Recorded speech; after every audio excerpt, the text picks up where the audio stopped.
Man, when Cayden Vengeance Allen announced he was hanging up the gloves, I think every single one of us was just stunned, right? I mean, the undisputed pound-for-pound king at the absolute height of his powers just walks away.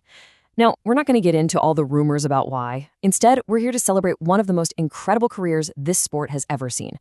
We're going to break down what made Cayden Allen a true once-in-a-generation legend.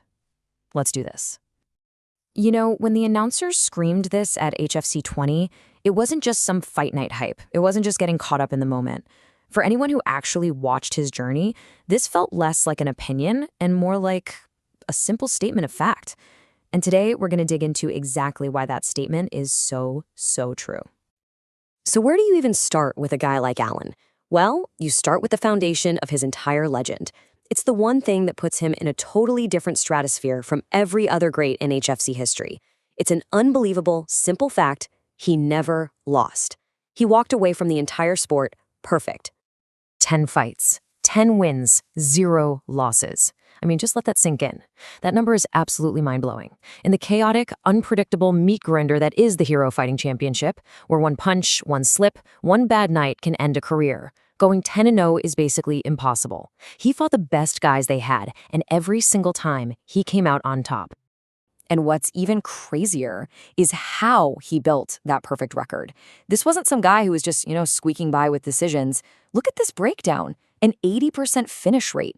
And it's perfectly balanced: 40% knockouts, 40% submissions. He wasn't just a winner. He was a stone-cold predator, a true finisher who could take you out on the feet or on the ground, anytime, any place. So how did this all begin? Before he was this multi-division, belt-collecting champion, Cayden Allen was just this terrifying force of nature, building a reputation as maybe the most efficient and, frankly, the scariest finisher in the heavyweight division. And these two early fights, they perfectly capture the kind of fear he put into people. That TKO against Jake Mitchell at HFC 4, it wasn't just TKO of the year. It's the fastest finish in HFC history for the wildest reason you could ever imagine. Mitchell literally ran out of the ring and quit.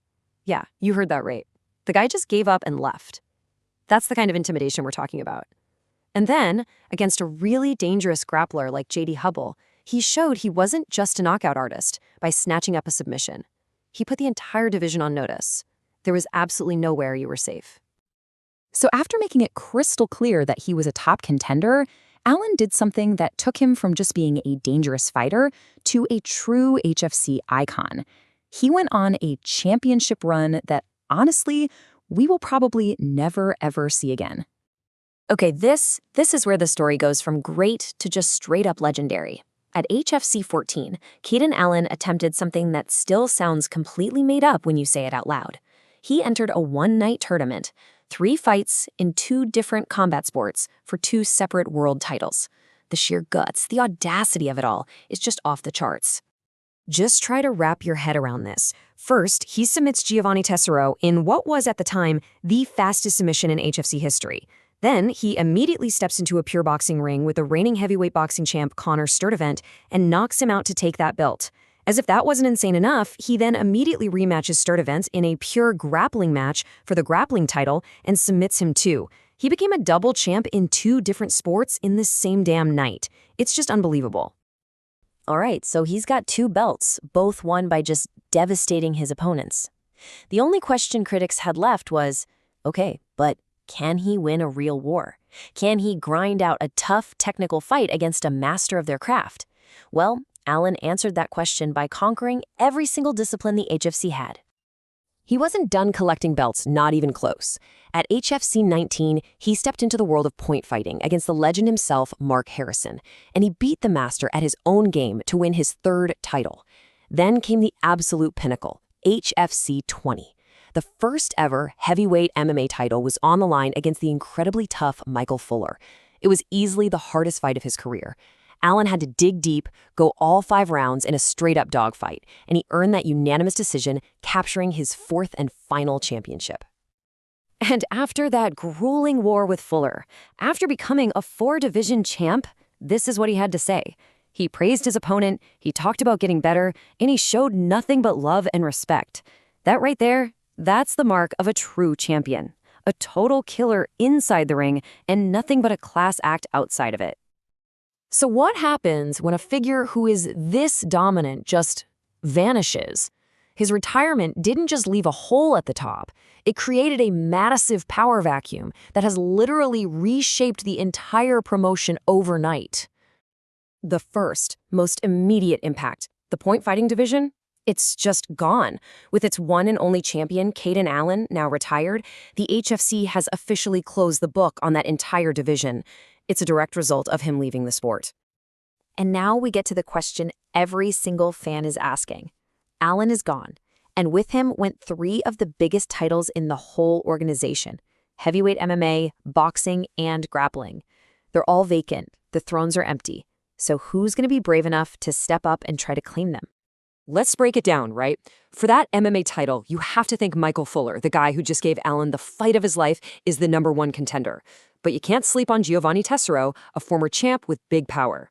In boxing, it's got to be the former champion Conor Sturdivant looking to get his belt back. And in grappling, well, you've got two former champs in Sturdivant and Tessero. A collision between those two feels almost inevitable. All of a sudden, the heavyweight division is wide, wide open.